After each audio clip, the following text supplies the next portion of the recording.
We finished sculpting the body part in the last lesson, and we will continue to sculpt other parts in this lesson. Next, we will sculpt the detail of the front legs, starting by identifying several key bone points. The first is the scapula, where we can find the highest point.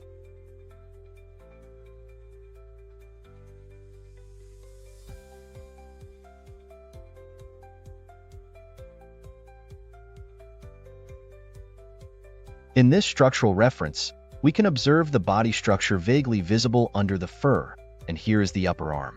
A bit upward, this structure is the form of the scapula, and based on the reference, we distinguish between the scapula and the upper arm.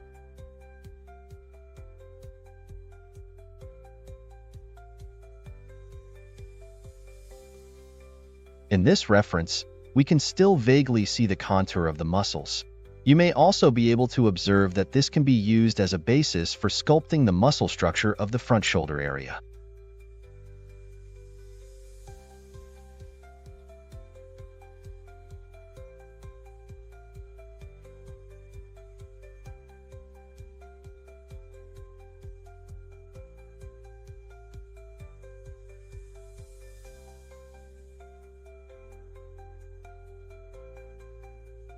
We need to find a reference that clearly shows the structure of the upper arm. This reference is all right. We adjust the effect of the model according to this one.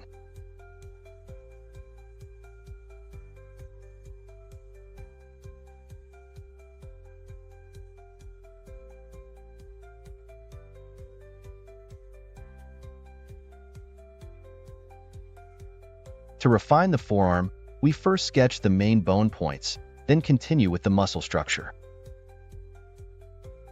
The inner side of the legs is the part that connects with the body. Now we will modify the connection structure.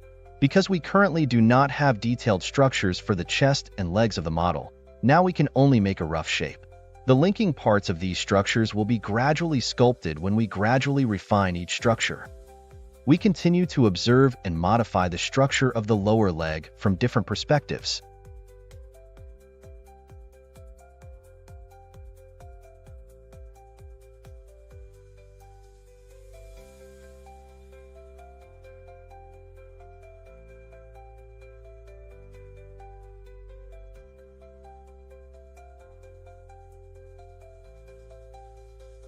Here we can see a structure that goes from the outer side of the leg to the inner side. This structure is an important part of the leg. Let's adjust the shape here.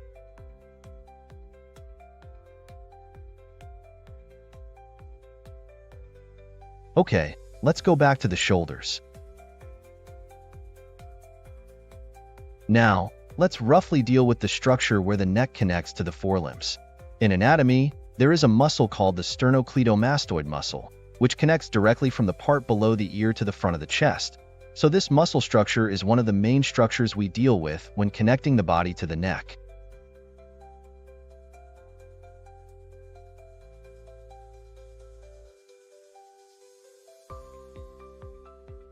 That's it for the neck for now. So far, our main target is still the shoulders. Modify the structure of the upper arm according to the reference. The muscle structure in the upper arm seems to have quite a problem, so we find the reference image and modify the structure here.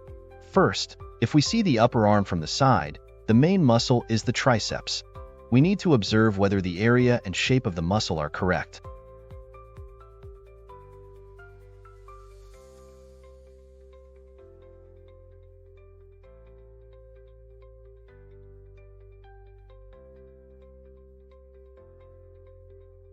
Observe and adjust the shape of the front shoulder from multiple views. We follow this reference and observe the contour of the part above the leg, through which we can also see the shape of the upper arm is roughly a trapezoid, wider at the top and narrower at the bottom, connecting to the shoulder part at the top and the calf at the bottom.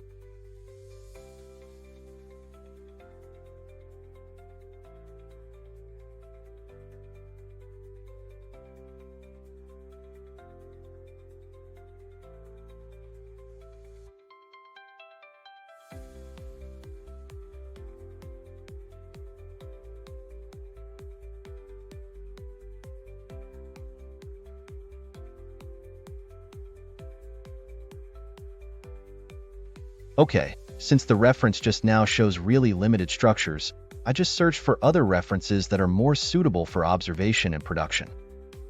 Here I found 3 more pictures.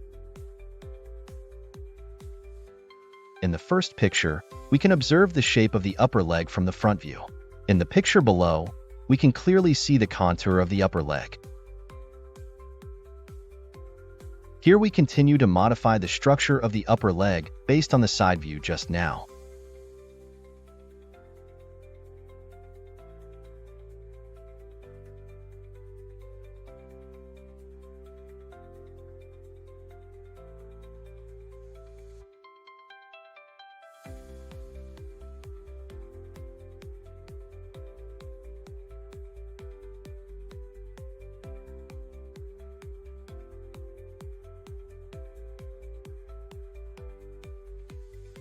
At this point, let me pause and analyze the structure here for everyone. First of all, we still look at the structure of the upper leg. In the upper leg, we actually only need to pay attention to the shape of one muscle, which is called the triceps brachii. It is composed of 2 parts, the long head and the lateral head. We mark their shapes in the view. After understanding the composition here, it will be more directional to continue the production. Next, we will mainly sculpt the structure here.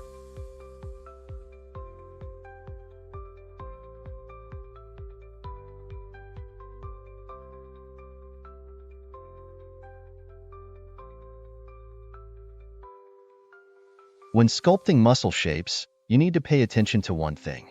There is a superposition relationship between muscles. Except for the clearest contour on the edge, in fact, the inner contour is formed with another muscle superimposed on the surface. The structural contour of the triceps brachii we see on the surface is actually incomplete, and part of it is covered underneath by other muscles.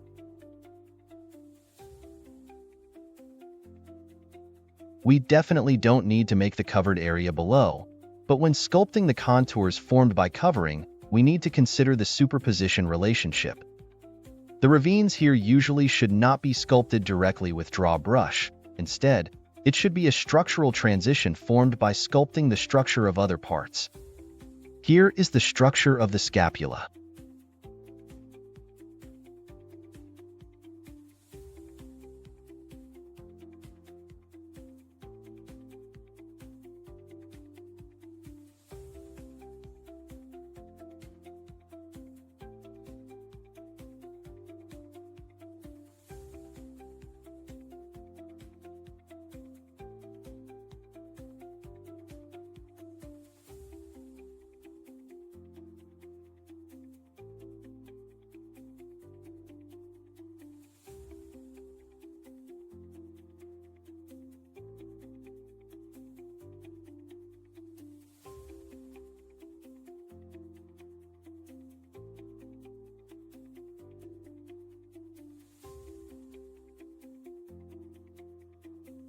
I just adjusted the contour of the shoulders based on this picture.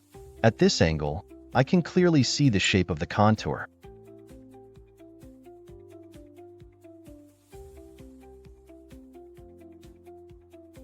Continue to adjust the outline of the upper leg part. Through it, we can also see the shape of the upper leg, roughly a trapezoid, wider at the top and narrower at the bottom, and the upper part connects to the shoulders, and the lower part connects to the calves.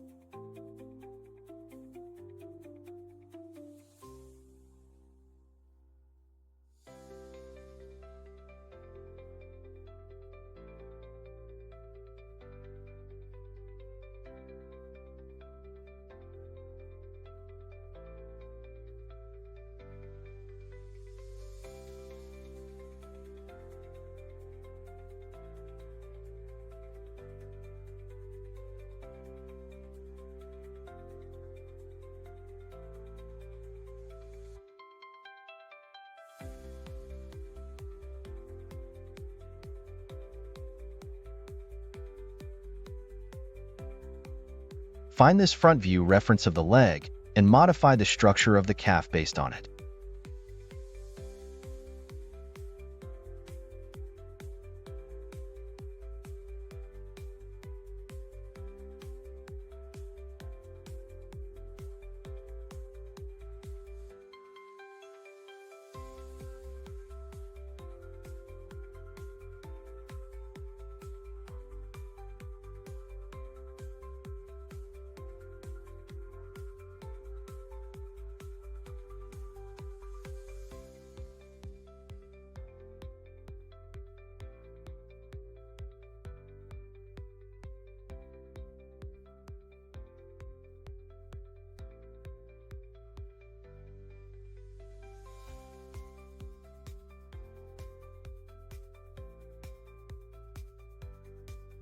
Use Draw Sharp brush to sculpt the silhouette of the structure here.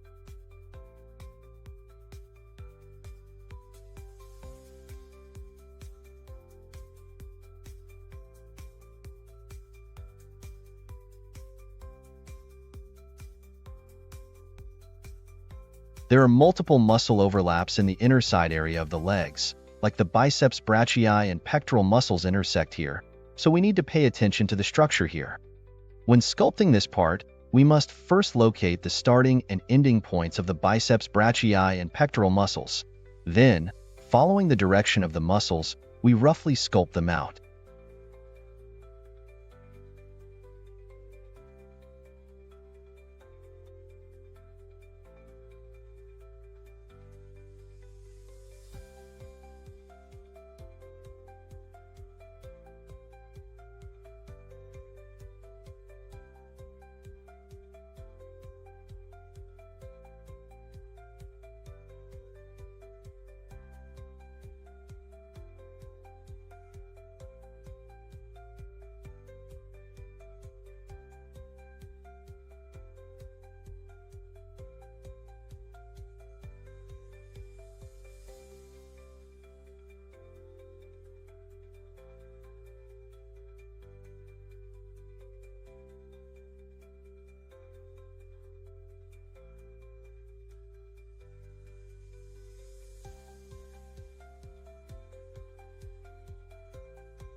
Now we start to sculpt the structure of the inner side of the calf.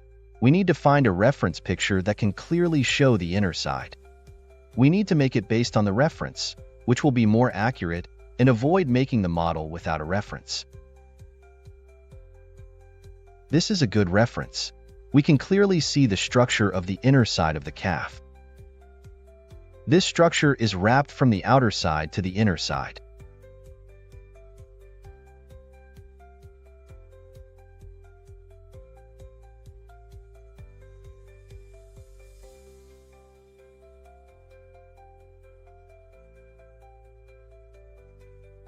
Now we are sculpting the pectoralis major muscle among the chest muscles. The tail end of the pectoralis major muscle is connected to the inner side of the leg. The other part of the pectoral muscle, the pectoralis minor, is under the pectoralis major. The pectoralis minor is also connected to the legs on the inner side of the legs.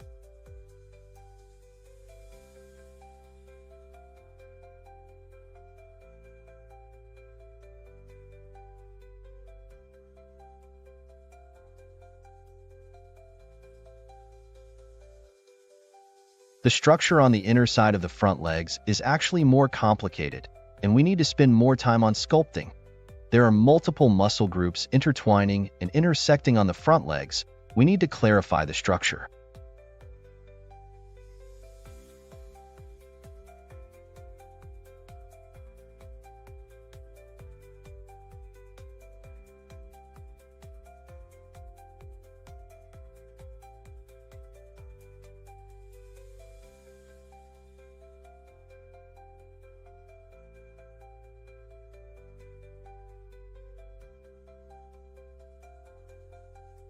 Move downward.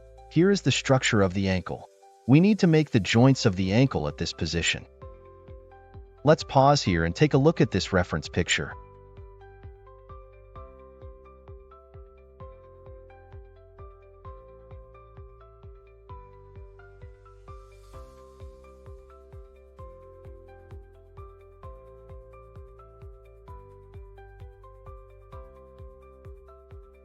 Here I mark what I observed.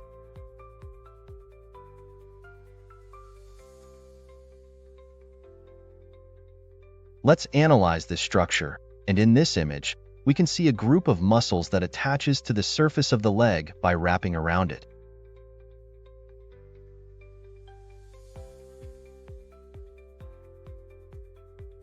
This structure is also present in human arms, controlling the rotation of the forearm.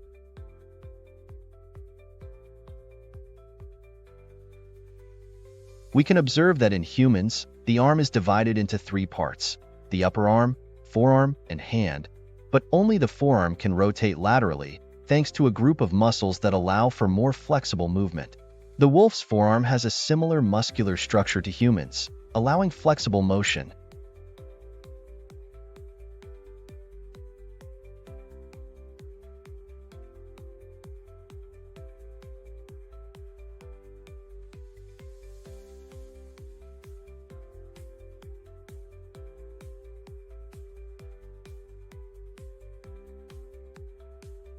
After sculpting, the structure of the lower leg now looks much more reasonable.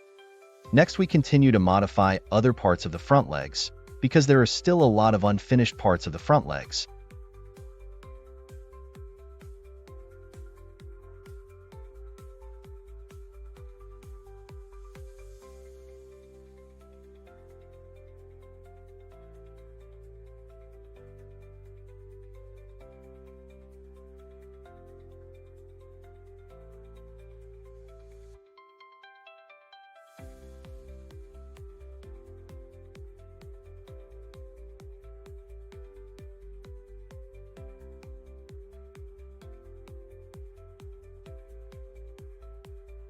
Just now, we were only focusing on sculpting each structure, and we ignored the overall effect. Now switch to the panoramic view and observe the model as a whole. There's something wrong with the contour here, so let's fix it.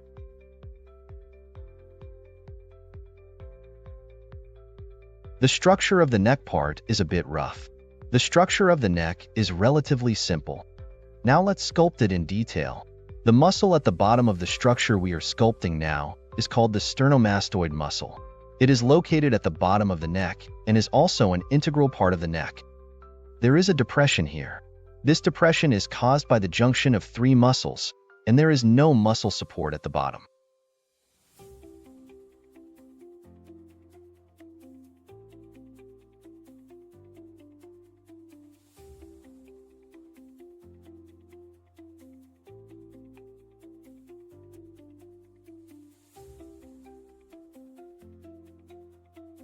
Let's take a look at the model from afar. The neck has been replenished and looks much better now. We'll look through the references for a more suitable one to sculpt the forearm.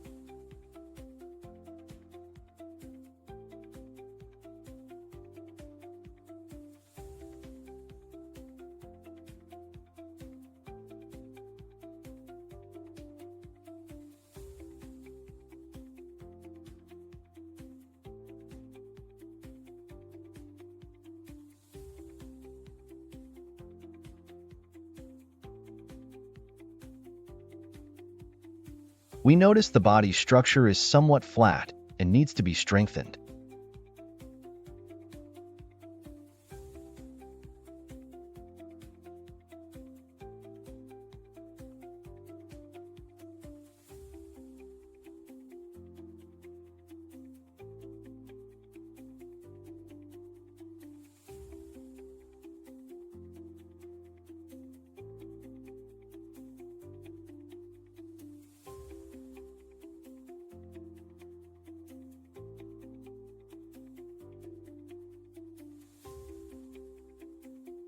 Regardless of whether we used the grab brush or the draw brush just now, the sculpted structure was relatively smooth. Next, we need to emphasize the contour of the muscles. We switch to draw sharp brush and draw the contour.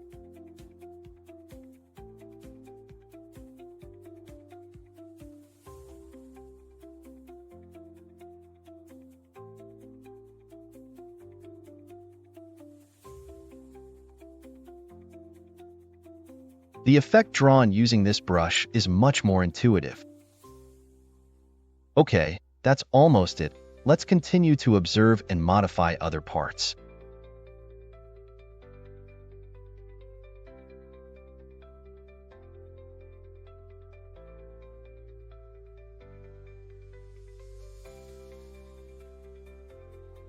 The structure here needs to be more obvious, so we sculpt out the depressions of the muscles.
Still, find the structural reference.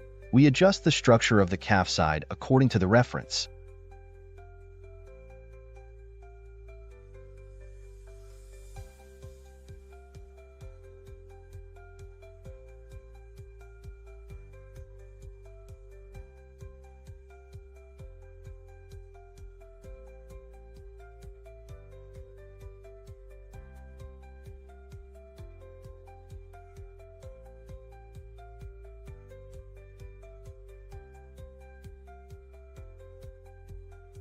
Here, we focus on the ankle, which needs to emphasize the bone points of the joint.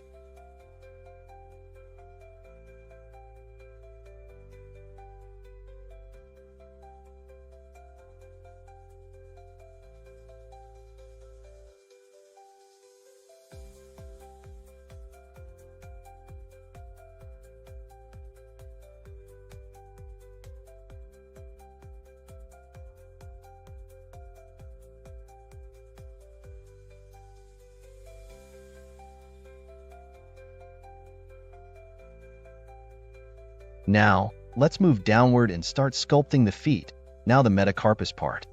We need to separate the 5 toes of the front legs first. The dew claws grow on the side, so actually we only need to separate 4 toes when sculpting.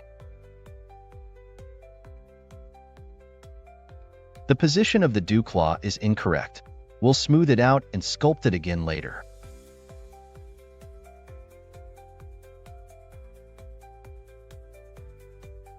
When we sculpt the toes here, we use the same method as the hind feet. We still need to modify the rough shape first. The 2 toes in the middle are more protruding than the toes on both sides.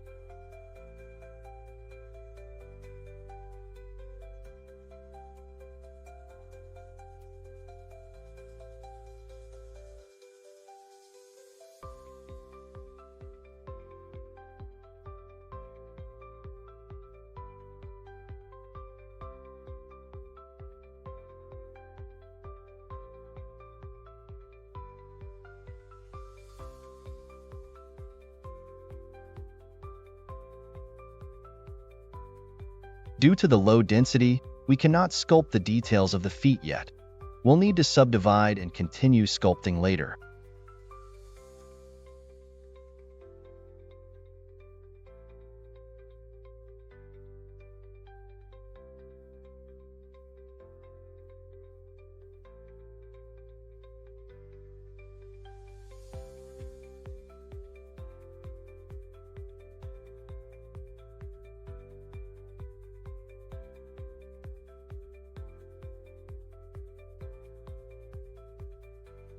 Alright, let's conduct an overall check of the model to address any issues observed from a general perspective.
Alright, let's move on to detailing the feet.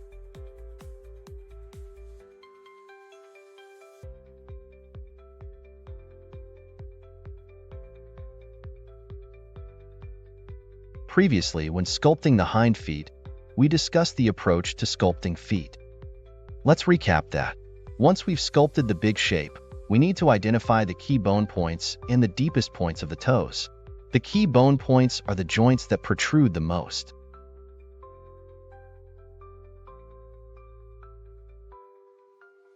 Now, let's sculpt the shape of the foot pad from the sole. We're mainly sculpting the recessed structures here. As you watch, you'll notice that I typically follow the same method, sculpting both depressions and protrusions simultaneously. For example, while sculpting the sole structure, we sculpt out the recessed parts first to define their boundaries, then add some protrusions where necessary to complete the sculpting process. This sequential sculpting method feels effective to me, especially when working on the big shape. Once the big shape sculpting is done, detailing becomes much easier because the foundational shape is correct. When sculpting the body earlier, we changed the orbit method to trackball for better observation. However, when sculpting the feet, this method seems a bit unwieldy because the feet need to be firmly planted on the ground. If the angle is tilted, it's difficult to observe the model. Adjust your operation method according to the situation.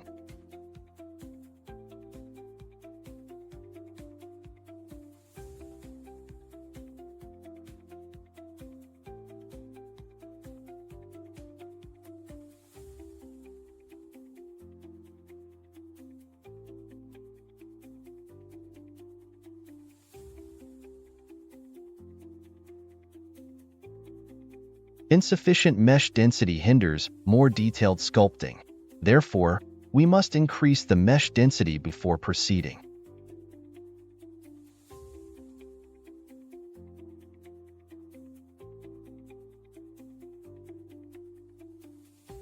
But before doing so, let's tweak the overall contour shape. When we switch to the bottom view, you'll notice a rough effect, particularly on the feet and the gaps between the toes. This is due to the low mesh density, preventing us from completing these areas. We'll refine these areas further after increasing the mesh density.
Now, let's take a look at the overall effect.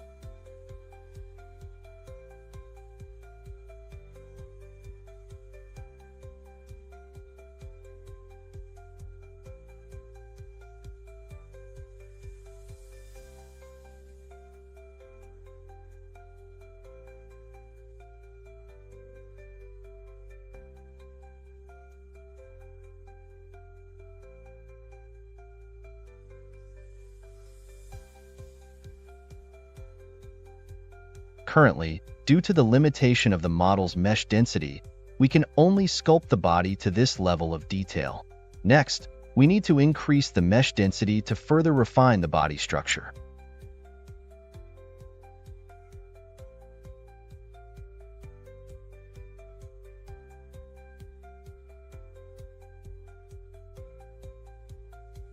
The tail's thickness transition is uneven, so let's adjust the tail's contour. After returning to the panoramic view, we'll observe the model as a whole. We notice that the structure in the chest area and neck is a bit rough. Before further increasing the mesh density, we need to refine these parts. It's important to note that typically, lower mesh density provides greater control over the model, while higher mesh density reduces this control. With lower mesh density, we can observe and adjust the model easily. However, we're limited in sculpting details at this stage. Our focus is on shaping each structure and the overall model effect, not on details. When we increase the mesh density, our focus shifts to detailing. We seldom modify the overall structure or the model's overall effect at this stage, and the future modification is more likely against a specific area. Each refinement is done while maintaining the current mesh density, and we try not to increase the mesh density. Since it becomes inconvenient to adjust the rough shape after increasing mesh density, we should refer to references from various views for one more comprehensive check and adjustment before subdividing. Check the front view reference to modify the structure of the forelimbs.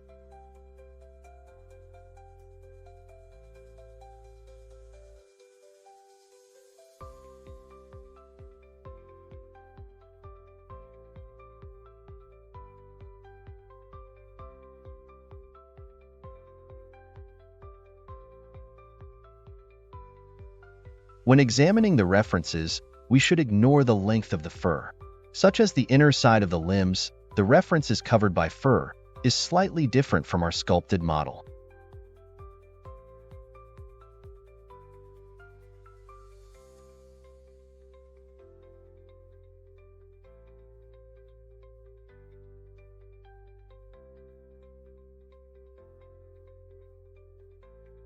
At the joints, the inner side is actually more protruding than the outer side.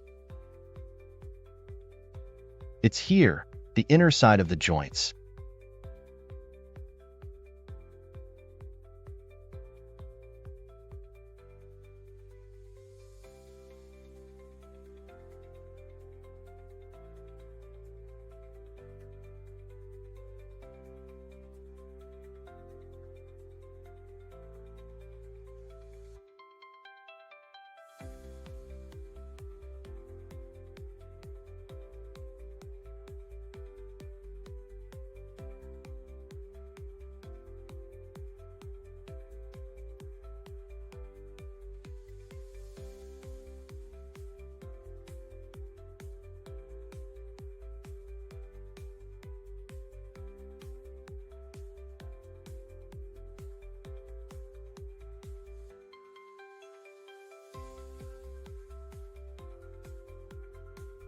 Let's check the tail's length.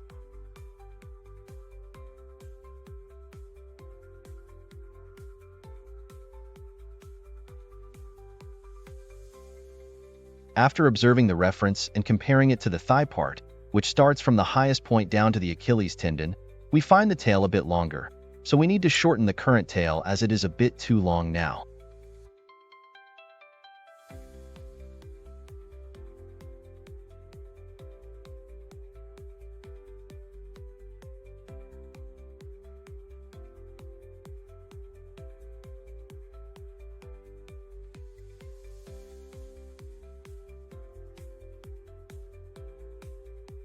After adjusting the tail, let's observe the structure and form of the legs from various angles.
The body is done for now. Lastly, let's adjust the neck part.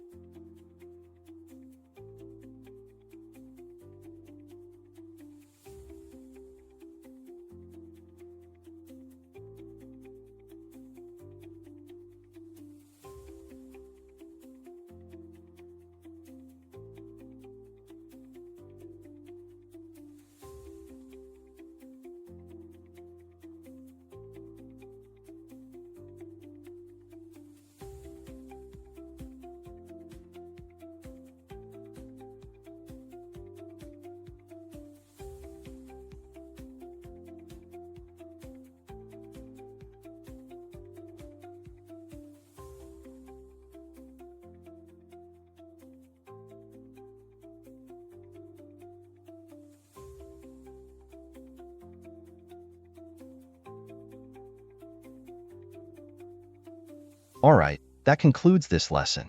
In the next one, we'll further increase the mesh density to sculpt more details.